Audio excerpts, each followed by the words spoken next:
প্রতিদিন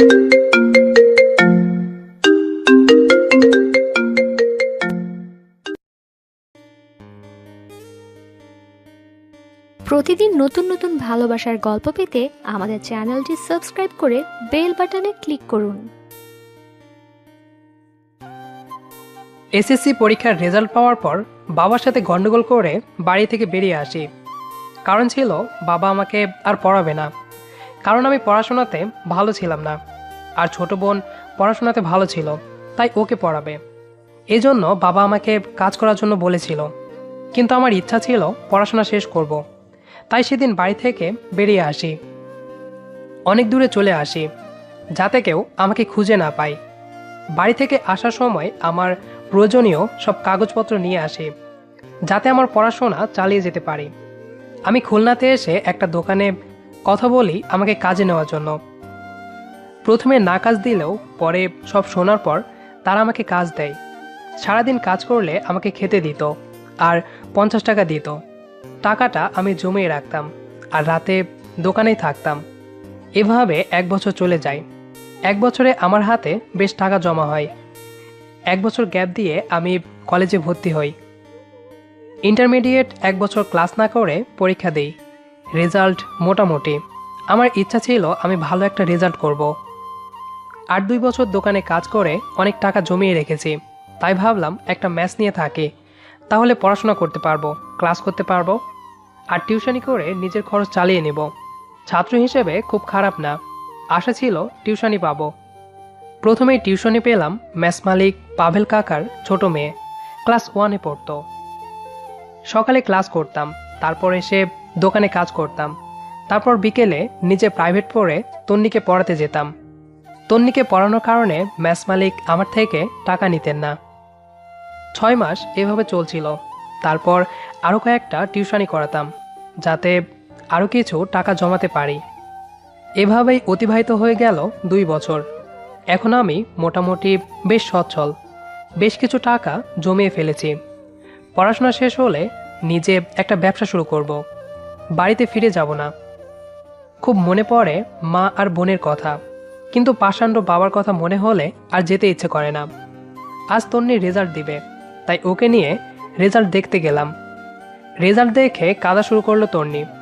1 মার্ক কম পাওয়ার জন্য রোল 2 হয়েছে। তবে সে কাঁদছে অন্য কারণে। পরীক্ষার সময় বলেছিলাম 1 রোল করতে পারলে 1 বক্স চকলেট কিনে দেব। তন্নিকে নিয়ে একটা বেঞ্চে বসলাম। কাঁদে না সোনা, এরপর থেকে আরো ভালো করে পড়বে, তাহলে তুমি প্রথম হবে। তাহলে আমাকে 1 বক্স চকলেট দিতে হবে। হুম। এখন আমাকে চকলেট দিবে না? কিভাবে দিব? তুমি তো 1 রোল করতে পারোনি। আবার কান্না শুরু করে দিল। আমি বললাম চকলেট কিনে দিব, তবুও সে থামে না। হঠাৎ ব্যাগ নিয়ে একটা মেয়ে এসে তন্নিকে কোলে তুলে নিল, সাথে আমাকেও ঝাড়ি দিল। এই ছেলে, কে আপনি? আমার মনিকে কাঁদাচ্ছেন কেন? বোনো, আমার রোল 2 হয়েছে বলে দাদা চকলেট কিনে দিবে না বলেছে। তুমি 2 রোল করেছো? আমি তোমাকে চকলেট কিনে দেব। না, দাদাকে চকলেট কিনে দিতে বলো। তুমি চিনো ওনাকে? দাদা আমাকে পড়া দেখিয়ে দেয়। তুমি কার সাথে এসেছো বনু? দাদার সাথে। বাবা মা কেউ আসেনি? না। আচ্ছা চলো বাড়িতে যাই। আগে আমাকে চকলেট কিনে দিতে হবে। ওই মিয়া, দাঁড়িয়ে কি করছেন? যান, বনুর জন্য চকলেট কিনে আনুন। মেয়েটার ধমক শুনে আমি 1 বক্স চকলেট নিয়ে আসলাম। চকলেট পেয়ে তন্নি খুব খুশি। ব্যাগটা নিয়ে আসুন। মেয়েটা তন্নিকে কোলে নিয়ে বাড়ির দিকে রওনা হলো। আমিও পিছে পিছে ব্যাগ নিয়ে রওনা হলাম। তন্নিদের বাসায় পৌঁছে ব্যাগটা রাখলাম। তন্নির মার্কশিট কাকিমার হাতে দিয়ে চলে আসলাম। এখন শুধু নিজের পড়াশোনা করছে আর বিকেলে দোকানদারি করছে। টিউশনি শুরু করব কিছুদিন পর থেকে। 15 দিন পর কাকিমা আমাকে ফোন করলো। তানভীর, কোথায় তুমি? কাকিমা, আমি তো মেসে আছি। কতদিন হয়ে গেল বাসাতে আসো না? আসলে মেস থেকে বের হওয়া হয় না। আজ বিকালে বাসাতে আসবে? আজ তন্নির জন্মদিন। আচ্ছা, আসবো। একটা শার্ট গায়ে দিয়ে বেরিয়ে পড়লাম বাজারে। দোকান থেকে একটা সুন্দর ড্রেস কিনলাম আর এক বক্স চকলেট কিনে নিয়ে মেসে ফিরে আসলাম। বিকালে রেডি হয়ে বেরিয়ে পড়লাম তন্নিদের বাসার উদ্দেশ্যে। বাসাতে ঢুকতেই কাকিমার সাথে দেখা। আপনার আসার সময় হলো? দেরি করে ফেললাম বুঝি? যাও, বাসাটা সাজানো শুরু করো। এত বড় বাসা আমি একা সাজাবো কিভাবে? তাহলে অরণিকে সাথে নাও। অর্নিকে? সেদিন যার ব্যাগ টেনে নিয়ে আসলে। ওহ, ওনাকে তো আমি চিনি না। অরণি হলো তন্নির কাকাতো বোন। দাঁড়াও, আমি ওকে ডাক দেই। অরণি, এই অরণি, হ্যাঁ কাকি, এইদিকে আয়। বলো কি হয়েছে? তুই চয়নের সাথে বাসাটা সাজানো শুরু কর। বলেই কাকিমা চলে গেল। আমি ভাবছি একটা অপরিচিত মেয়ের সাথে এই বাসা সাজাবো। এমনিতেই মেয়েদের সাথে কথা বলতে গেলে আমার জড়তা কাজ করে। এই ছেলে, কি ভাবছেন? না, কিছু না। চলুন কাজ শুরু করি। আচ্ছা। অতঃপর দুজনে মিলে একসাথে বাসাটা সাজালাম। কথায় জানতে পারলাম মেয়েটা এসএসসি পরীক্ষা শেষ করে এখানে এসেছে। বাবা নেই। তন্নির বাবা ওদের খরচ বহন করে। ওদের ভেতর সম্পর্ক খুব ভালো। বিকালে তন্নিদের কিছু আত্মীয় স্বজন আসলো। সবাই আমার অপরিচিত, তাই চুপচাপ দাঁড়িয়ে আছি। অপেক্ষা করেছিলাম কেক কাটা পর্যন্ত। কেক কাটা হলে চলে যাব। হঠাৎ পাশে এসে দাঁড়ালো অর্নি। কি মশাই, এমন চুপচাপ দাঁড়িয়ে আছেন কেন? কি করব, সবাই তো অপরিচিত। আমি আপনি মোটামুটি পরিচিত। পুরোপুরি পরিচিত হতে হলে কি করতে হবে? কিছুদিন একসাথে মেলামেশা করতে হবে। ওকে, আসুন, তন্নির কেক কাটা হবে। চলুন। সবাই উপস্থিত হলে তন্নি কেক কাটলো। আমি গিফট দিলাম তন্নির হাতে, সাথে একটু কেক খাইয়ে দিলাম। আমাকেও খাইয়ে দিন। আপনার তো আজ জন্মদিন না। তবুও দিতে হবে। ওকে, নিন, হা করুন। অর্নি হা করলে আমি ওর মুখে কেক মাখিয়ে দিয়ে চলে আসলাম। তারপর কাকিমার কাছে গেলাম। কাকিমা, আমি চলে যাচ্ছি। একটু পরে যাও, খাওয়া দাওয়া করে যেও। না কাকিমা, পরে গেলে মেসের গেট বন্ধ হয়ে যাবে। তোর কাকা মেসে ফোন করে দিবে। না কাকিমা, আজ থাক, একটু পড়াশোনা করতে হবে, সামনে পরীক্ষা। তাহলে দাঁড়াও, টিফিন করে দেই, রাতে খেয়ে নিও। আচ্ছা। কাকিমার আসার জন্য অপেক্ষা করছিলাম। পেছন থেকে কে যেন টোকা দিল। পেছনে ঘুরে দেখি অর্নি। ওই শয়তান ছেলে, মুখে কেক মেখে দিলেন কেন? সরি, আমি বুঝতে পারিনি আপনি রাগ করবেন। আমি একটু মজা করছিলাম। আমি কখন বললাম রাগ করেছি? না, বলেননি, কথা শুনে মনে হলো। খুব ভালো, কাল আসবেন আবার? না। আবার কবে আসবেন? সঠিক কোনো সময় নেই, আসতেও পারি, নাও আসতে পারি। ওহ, তানভীর, এই নাও। আচ্ছা কাকিমা, আসি তাহলে। কাকিমাকে বলে বাসা থেকে বেরিয়ে আসলাম। মেসে ফিরে একটু পড়তে বসলাম। পড়া শেষ করে খাওয়া দাওয়া করে নিলাম। নিজের বেডে শুয়ে ভাবছি অর্নি মেয়েটার কথা।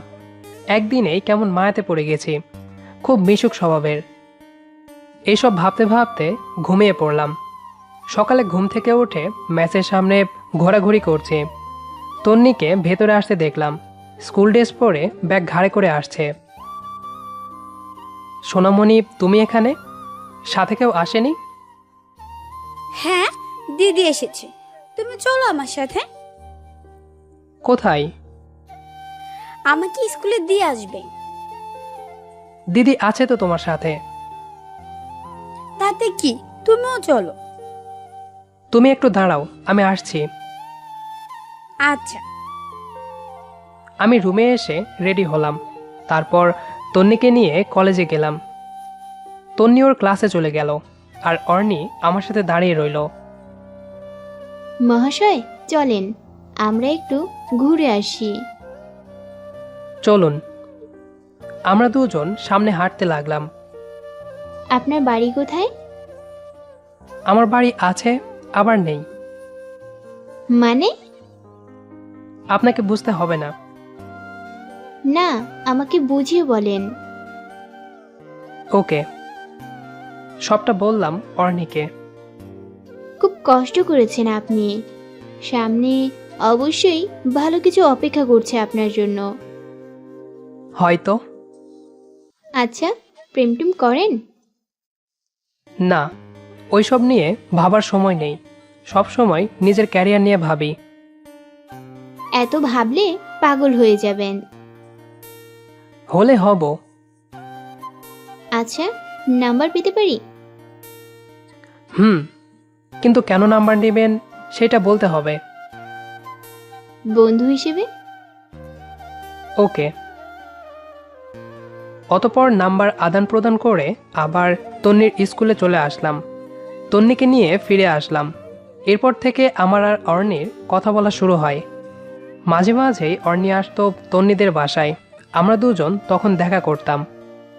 এর মাঝে পরীক্ষা শেষ করে আমি অনার্স ভর্তি হলাম। ইন্টারমিডিয়েট রেজাল্ট যা চেয়েছিলাম তার থেকে ভালো হয়েছিল। অনার্স প্রথম বর্ষ শেষ করে দ্বিতীয় বর্ষে উঠলাম। তার কয়েক মাস পর অর্নি যখন এইচএসসি পরীক্ষা শেষ করে তন্নিদের বাসায় আসলো, তখন আমরা আবার পার্কে মিট করলাম। পরীক্ষা কেমন হলো আপনার? হয়েছে মোটামুটি। মোটামুটি কেন? আমি কি তোমার মতো ভালো নাকি?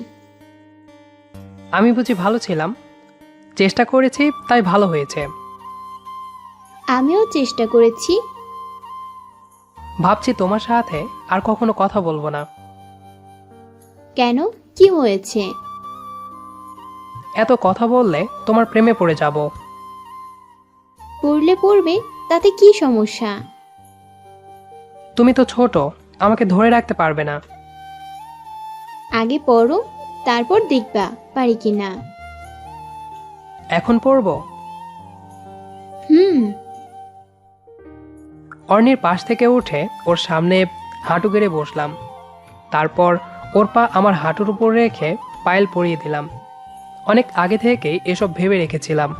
আজ এজন্যই অর্নির সাথে পার্কে মিট করলাম। আমার রানী হবে? হুম। আমাকে বুকে জড়িয়ে ধরলো। সাথে শুরু হলো কান্না। অর্নি পার্কের ভিতর কান্না করে না। আমার সাথে থাকবি সারা জীবন?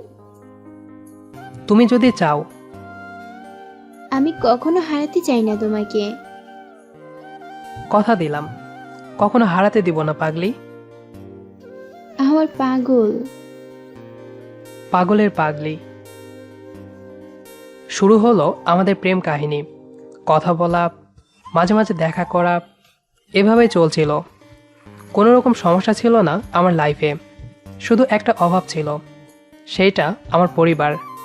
আমার এক বন্ধুর মাধ্যমে মাঝে মাঝে মাকে ভিডিও কলে দেখতাম, তাও মায়ের অজান্তেই। দেখতে দেখতে কয়েক বছর পার করে ফেলেছি। এখন আমি মোটামুটি একটা চাকরি করি, বেতন বেশ ভালো। যা ইনকাম করি তা দিয়ে আমার জমিদারের মতো চলে। তাছাড়া বাড়ি থেকে আসার পর বেশ টাকা নিজের নামে ব্যাংকে জমা রেখেছি। অর্নির সাথে রিলেশন বেশ ভালোই চলছে। মেয়েটা খুব ভালো বুঝে আমাকে। ওর থেকে বেশ ভালো আত্মবিশ্বাস পাই। আমার আর অর্নির রিলেশন ওর মা এবং কাকা সবাই জানে। এতে তাদের কোনো আপত্তি নেই। আজ দীর্ঘ 8 বছর পর গ্রামে যাচ্ছি। অর্নি আমার বাইকের পেছনে বসে আছে। বসের বিয়ে উপলক্ষে যাচ্ছি, যদিও বিয়ে হচ্ছে একটা কমিউনিটি সেন্টারে, যা আমাদের গ্রাম থেকে দূরে। আর অর্নি আমার সাথে যাচ্ছে আমাকে হারিয়ে ফেলার ভয়ে, যদি আমি আর গ্রাম থেকে ওর কাছে ফিরে না যাই। সেজন্য বাইকে করে তাকে নিয়ে বিয়েতে আসা। কমিউনিটি সেন্টারে ঢুকতেই অবাক হলাম, কারণ স্টেজে বাবা মা এবং আমার পরিবারের সবাই আছে। তাহলে কোনে কি আমার বোন? এসব ভেবেই আমি একটু আড়ালে লুকিয়ে সব দেখছিলাম, কিন্তু অর্নির কারণে পারলাম না। ওই চলো বউ দেখে আসি। পরে দেখব। না চলো তো। অর্নি আমাকে টানতে টানতে স্টেজের সামনে নিয়ে আসলো।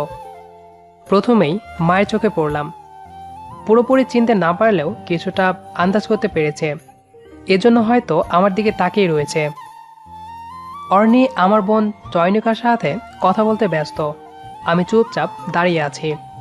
আমি এখান থেকে চলে যাওয়ার জন্য অর্নিকে ডাক দিলাম। অর্নি, এদিকে আসো। আসছি, দাঁড়াও। আমার কথা শুনে বোন এবার আমার দিকে তাকালো। মা আমার কাছে আসলো। আমি চুপচাপ দাঁড়িয়ে রইলাম। এখনো মায়ের সাথে কথা বলবি না? এবার আর পারলাম না, মাকে জড়িয়ে ধরে কেঁদে ফেললাম। বোনে এসে আমাকে জড়িয়ে ধরে কেঁদে ফেলল। উপস্থিত সবাই একটু জিজ্ঞাসা দৃষ্টিতে তাকিয়ে আছে। বাবা সবাইকে বললেন যে আমি তার ছেলে। আমাকে বুকে জড়িয়ে ধরল। আমার পাশে একটু ভয়ার্থ দৃষ্টিতে তাকিয়ে আছে অর্নি। অর্নি, এখানে আসো। হুম। মেয়েটা কে রে? মা, আমরা একে অপরকে ভালোবাসি। তাই? তাহলে তো তোদের বিয়ের ব্যবস্থা করতে হয়। এই যে মা, আমার কাছে আসো। জি। আমার ছেলেটাকে ভালোবাসো? অর্নি লজ্জায় মুখ নামিয়ে নিল। লজ্জা পেতে হবে না, এইবার আমার ছেলেটার বিয়েটাও দিতে হবে। অর্নি আমার দিকে তাকিয়ে চোখ টিপ দিল। অতঃপর আমি সবকিছু ফিরে পেলাম। আমার পরিবার, ভালোবাসা, ক্যারিয়ার, এখন সবকিছু আমার আছে, যেমন আমি চেয়েছিলাম। শুধু অপেক্ষা একটা সুখের সংসার গড়ে তোলার, যেখানে কোনো কিছুর অভাব থাকবে না। গল্পটি আপনাদের কাছে কেমন লেগেছে সেটি অবশ্যই কমেন্ট করে জানাবেন। আর নিয়মিত এরকম ভালোবাসার গল্প পেতে আমাদের চ্যানেলটি সাবস্ক্রাইব করে আমাদের সাথেই থাকবেন। আর হ্যাঁ, ভিডিওটি যদি ভালো লেগে থাকে তাহলে অবশ্যই একটি লাইক দিবেন, আর যদি পারেন তো বন্ধুদের সাথে শেয়ার করে দিয়েন। ধন্যবাদ সবাইকে।